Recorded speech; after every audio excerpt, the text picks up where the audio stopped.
Bollocks! Bollocks! Bollocks!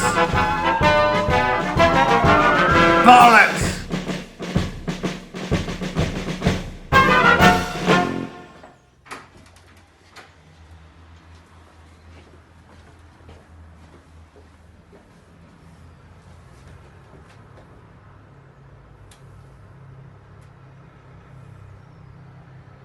Bzz, bzz, bzz.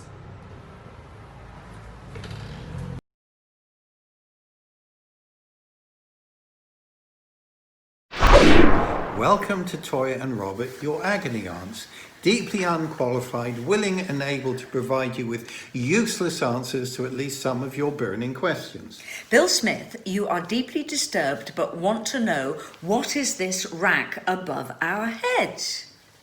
This is a GNU traditional ceiling-hung laundry dryer, and if you go to Echo Washing Lines online, you can buy one for yourself, prices varying between 47 and 96 pence. Very practical. Dry your clothes overnight, and most of the time they don't need ironing. Fabulous. Now, we've had a question, but we don't have the name of the person who's asked this question, and the question is, what's the best use, 5 uses for a brick?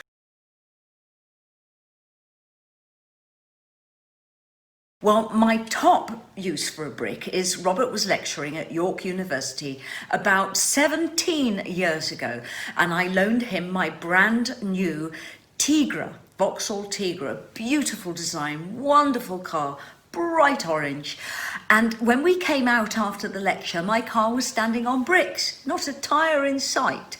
Another use for bricks: keeps the oven warm, keeps the Barbie warm, saves you money, and you can file your nails on it.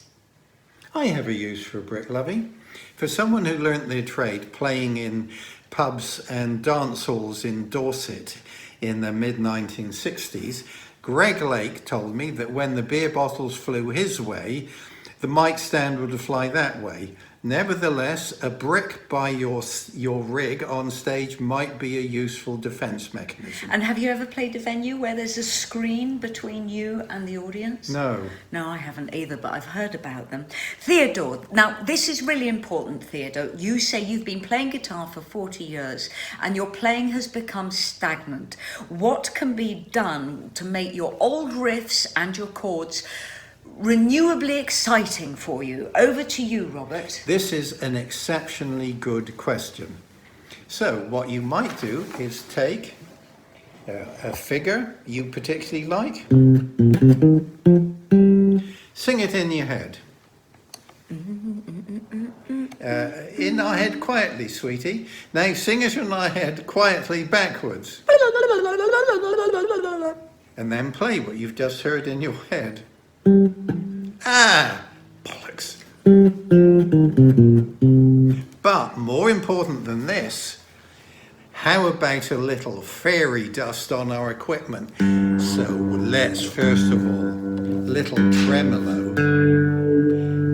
Whoa, now a little echo. Whoa, little too much echo. Now,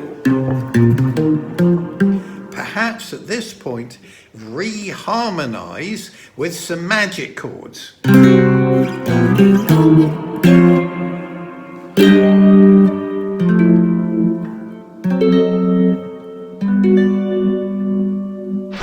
Now, Paul, you ask what is our favourite song, and before my husband jumps in with a long explanation of his favourite song, actually, I have to say, I think mine is the Moody Blues Knights in White Satin.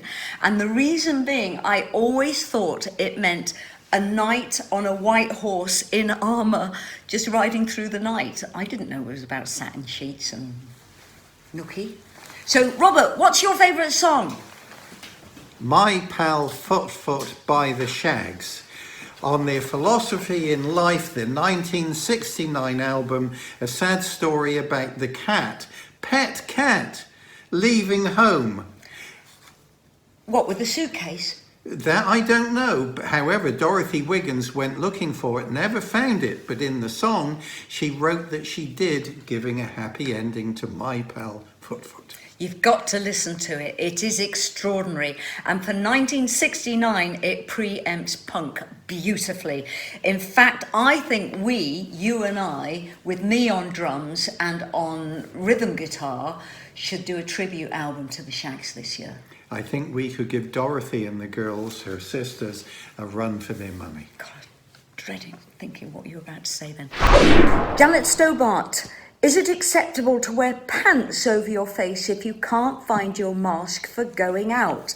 Well, Janet, I've been wearing pants over my face for about 40 years.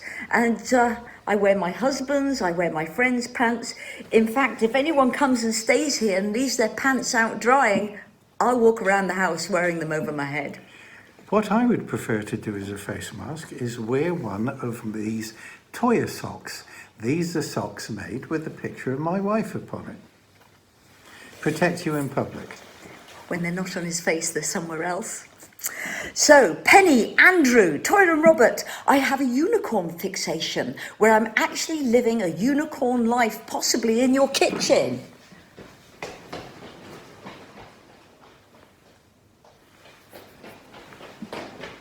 Penny, the things you have seen. I knew there were cameras in those eyes, Robert. I am also wearing, sweet lovey, my unicorn tie to honour this question. He's such a beast, he's a beast.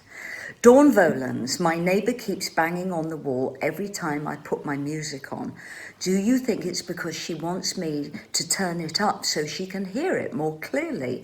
I'm worried as I don't want to disappoint her. Well, I would say invite her in. She might want to discuss social realism with you in 1920s Soviet. Ah, fuck me. I'll say that again. Apparently, Mr. Coffeeholic, Mrs. Coffeeholic's husband of 30 years, is a superb guitarist, but we all have failings, and his is that he's a King Crimson fan of 30 years and has got stuck in his chords, according to Mrs. Coffeeholic. Please, a few new chords for Mr. Coffeeholic. Well, we have the magic chords we've been approaching in the past few weeks.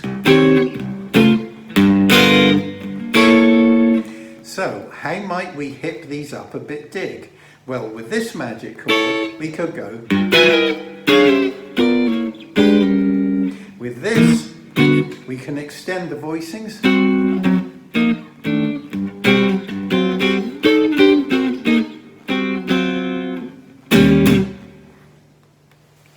What if you put them all together? Was that it? That's it, dear.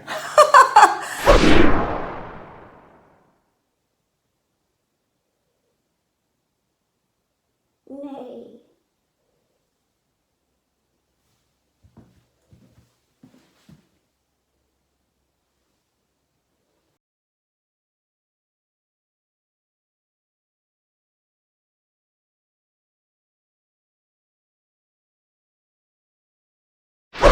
So, Jeremy Connors, what's all your favourite food and dishes? Any recipes you'd like to share when lockdown is over? Swing into Texas for a barbecue. Thank you, Jeremy. Thank you. May I interject, lovey?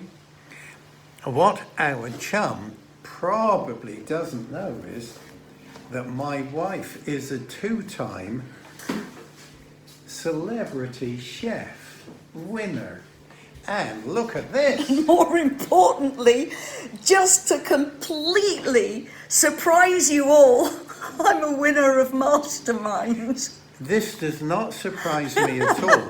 This does not surprise me at all. However, in terms of cooking and chefery, my wife is an artist. Jeremy, you probably wouldn't want us at one of your barbecues because we are mainly vegetarian. So we would like Quorn sausages and a tofu steak, followed by papaya and mango. Absolutely delicious. Thank you. Yes, please. So, Michael Adasveski, please forgive me, Michael, if that is a hopeless pronunciation. Since, and this refers to last week's, the interruption of creative thought. Since interrupting someone who is performing an act or experience of creativity is a criminal act, what should we deliver to the offender as a suitable punishment? Most sincerely, Uncle Mickey.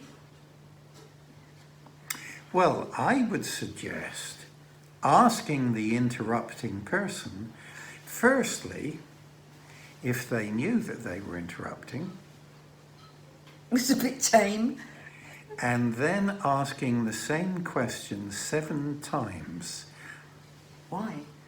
To get to the root of the interruption.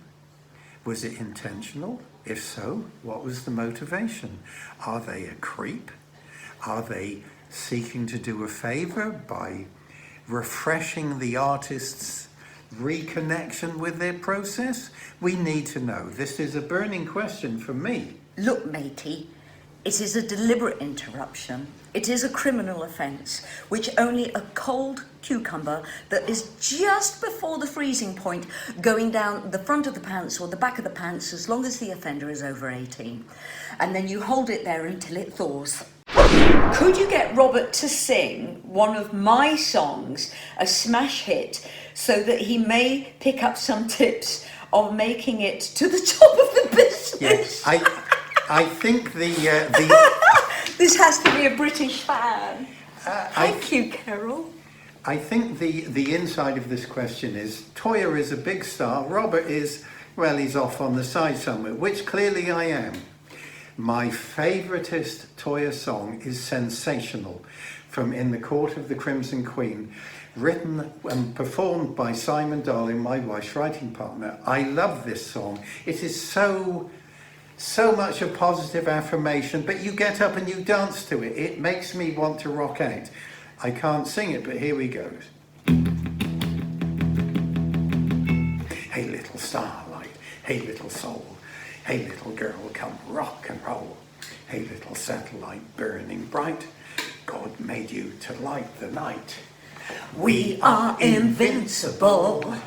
We are. Hey, little star, look at you, you're so beautiful. Just like this universe, you are sensational. Wonderful, I love it. Thank you, lovey. I loved you singing that. That was so cute.